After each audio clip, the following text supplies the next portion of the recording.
Hey guys, today we're going to do a pose analysis on one of my favorite poses that I used to despise. It is a low lunge with a quad stretch.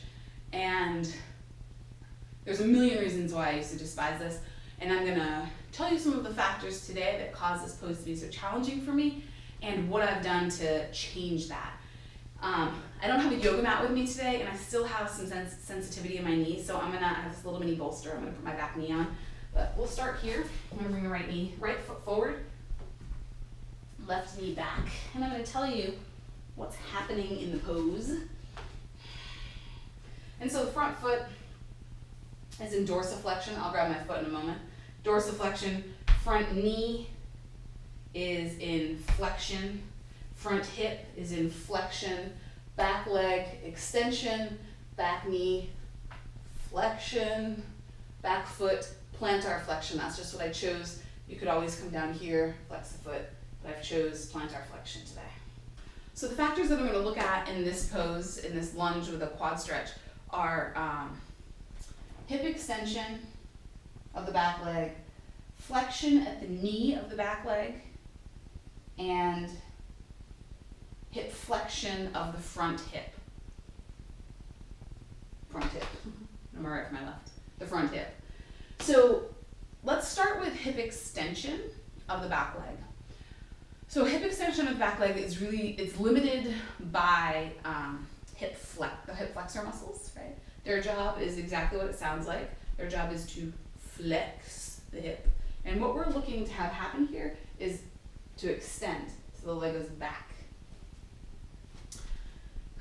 So here's what we're going to do. We're going to bring the hands, we're going to come to balance on one foot. It doesn't matter which one. We're going to come to balance on one foot. I'm going to bring my right foot down, left foot up because that's the leg that's going to be back for me. We'll draw the knee up, bring the hands onto the top of that thigh. And then I'm going to press my hands down into my thighs. I draw my knee up towards the sky. So I'm going to use the hip flexor strength to press up, press down into the hands, and release. Let's do one more. Press down into the hands, pull up on the knee, and release. Nice job.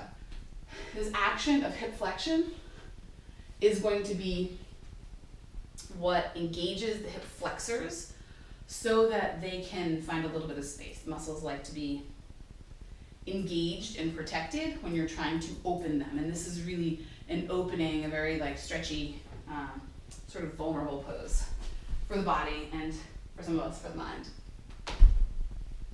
So as the leg comes back, let the pelvis sink forward. And then the action that I'm going to do here, and I'll exaggerate it because I'm on the bolster and you can see it, is I'm going to drag the knee, the back knee forward. And so on a mat or on the ground, you wouldn't see much more than maybe just a little lift. The action here is this, pulling forward. And so we'll drag forward just enough till we feel a little bit of an engagement and we feel like we can slide forward a little bit more. All right, and the second piece is flexion of the back knee. So we come to a standing position, and the limiting factor there really is quadricep and tension in the quadricep. So we'll grab on to that back foot, hug in, and then in this standing position, you can let the knee come forward just a little bit. I'm going to kick my foot back into my hand, maybe 5 or 10% of my effort, not very much. I'm going to kick it towards the ground and then release. Kick it back towards the ground and then release. One more, kick it back and then release. So the kicking into the hand creates a engagement of the quadricep muscle, which makes the quad muscle feel a little bit safer and will open up a little bit more easily. So let's come down and do that piece. So we've got the back hip extension at the back hip. Maybe we drag the knee forward, reach back, grab on, give a little kick, and release. So the third piece is hip flexion in the front leg. And hip flexion in the front leg is really limited by our hamstring mobility and our adductor mobility, our inner leg line, our tension in the inner leg line. So that being the case, we're going to practice engagement of the hamstring, the back of the leg line, and also a softening of the adductors just a bit. So the first piece that we're going to do is, you can do this on a step, you can do this on a block. So you're going to bring your foot up on something. It does not have to be very high. And we're going to press straight down through the front heel. So for me, this is a little bit low. I'm going to bend my knees just a bit. I'm going to press down into the front heel until I feel the glute on my right side, that's my right foot, fire up. Like I'm going to step up on a step. Okay, so then I might come back. I'm going to press down and step up.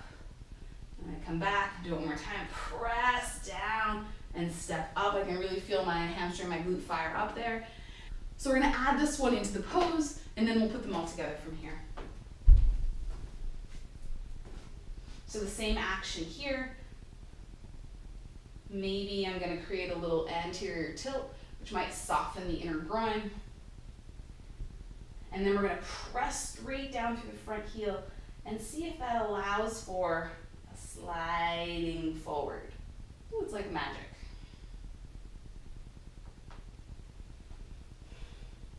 And now we'll put all three together. So we'll slide forward, hip extension in that back leg, drag the back knee in, press straight down through the front heel, and then I'm going to bend that back knee, grab on.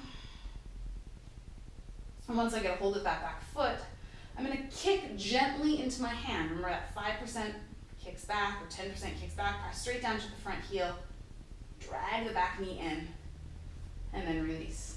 Pose becomes much more accessible. So any questions, let me know. I would love to answer them for you. Have a great day.